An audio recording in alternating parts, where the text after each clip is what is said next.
Well, hi there, and welcome back. Today's topic is setting sellers' expectations, and I want to give you some tips for doing this because how you set the tone with the seller from that first conversation when they call you after your marketing or whatever means they found you through, which is typically going to be marketing.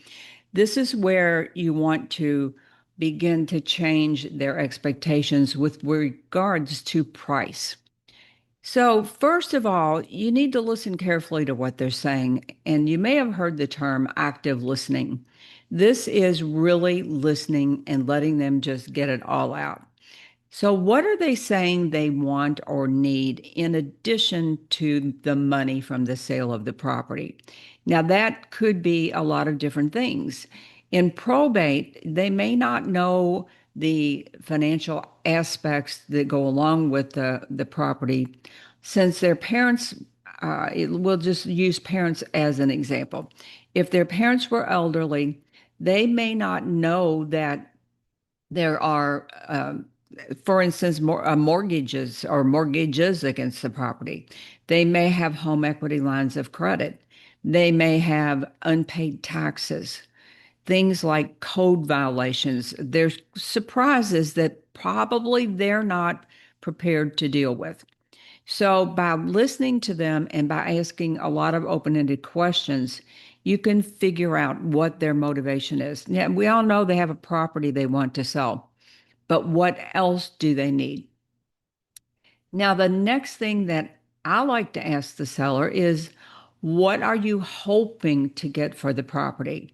Not what do you expect to get for the property? What do you want for the property? I want to put uh, some element in there that tells them that what they're hoping for and what I'm going to actually be able to offer them might be two different things. And in all likelihood, it will be two different things. Once they tell you that number, then your next question is, where did you come up with that number? Where did you come up with that amount of money? And they will tell you, generally speaking, what I have found is they'll say, well, the neighbor's home sold for this, and the other neighbor's home sold for this. My next question to them is, were these properties fully renovated? Were they up to date on everything? And they'll usually hedge on that one a little bit. Maybe they'll say, yes, they've done a lot of updates and repairs, things like that. And you have an easy opening there to say, but your property is pretty much in its original state from 20, 30, or more years ago. Now, without being confrontational or accusatory or anything like that, you do want to slide in your point of view there that they cannot expect to get a full price offer for the property. Now, it may be that they're comparing their ranch style home to a two-story. We all know that all comps are not created equally, and they very likely are comparing their home to something that's not actually a comp. So once you know where they got that number, it may be from a sale, it may also be from the tax assessor's site. The property may be valued based on what the person saw when they drove by the property. It might be a brick ranch that looks in great condition, but on the interior, maybe nothing has been done. Maybe it still has the original kitchen cabinets in it or whatever. So you can't go by that, but it's important for you to find out where they got the number that they are handing you. Next, what I like to do is say, tell me about the repairs and updates that you know are needed for this property. This is kind of where they get into the arena of, well, the kitchen cabinets are older, but they're fine. They're sturdy cabinets. They're solid wood. They gloss over everything. They skip by the closet doors that don't stay closed. They they say that things are acceptable. My dad, my uncle, my person lived here for 40 years and it was just fine with them. So they will tell you a version of the story that is maybe the way they see it, but probably it's really not the version of the story. The next thing I always ask about is when were the major systems updated? And specifically go back and say the furnace, the roof, and go through all of them. Now they will say, "Oh, they're fairly new," or "Yeah, they're in good shape. They're all in good shape."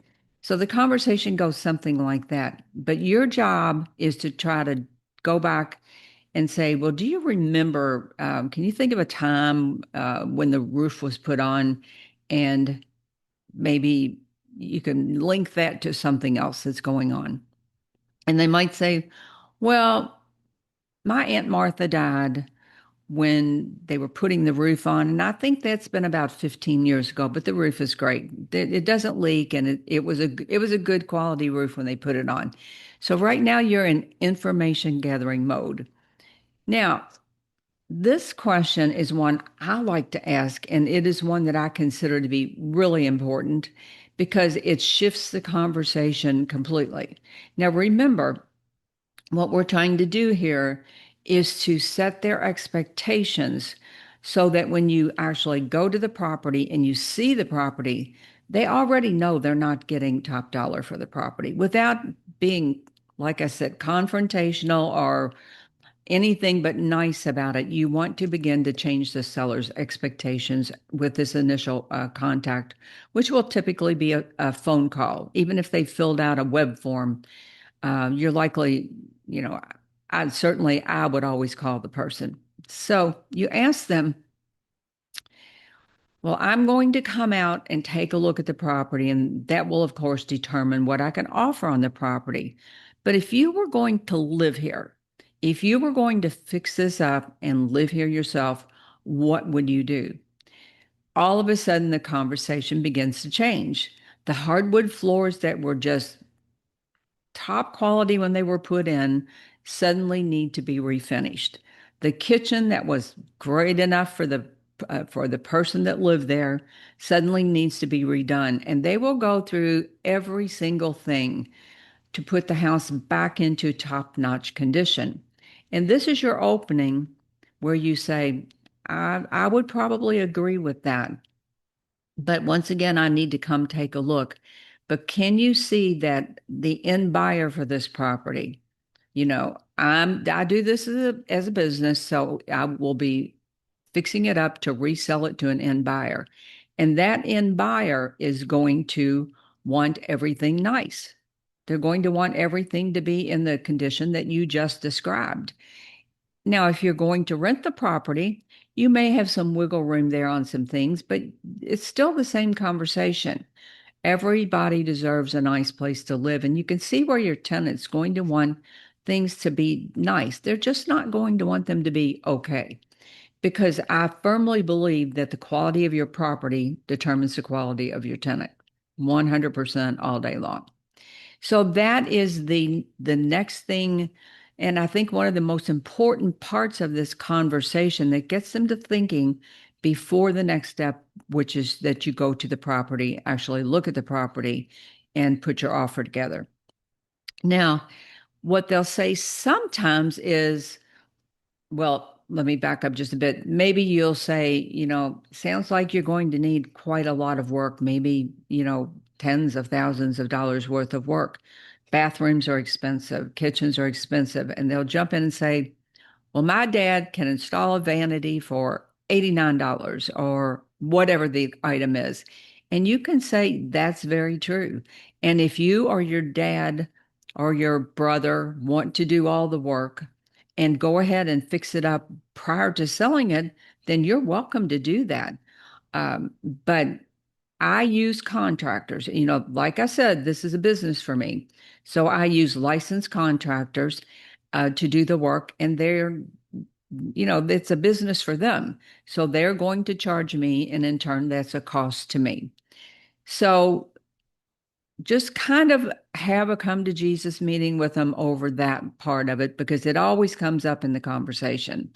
They know somebody that can go to Home Depot and get the vanity or the sink or whatever it is and put it in pretty much at cost.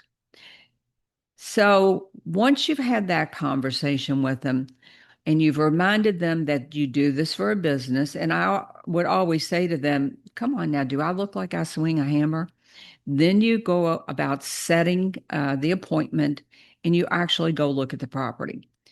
This process that happens before, though, this process of changing the seller's expectations is a very important part of the process in making the next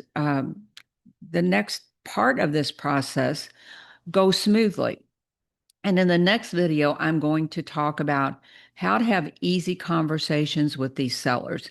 And this is especially helpful if you're working with probates, if you're working with any off-market properties where you're going to be talking directly to the seller of the property. So stay tuned, and that will be the next video in this video series, having easy conversations with sellers of probates and other off-market properties. Hope to see you there.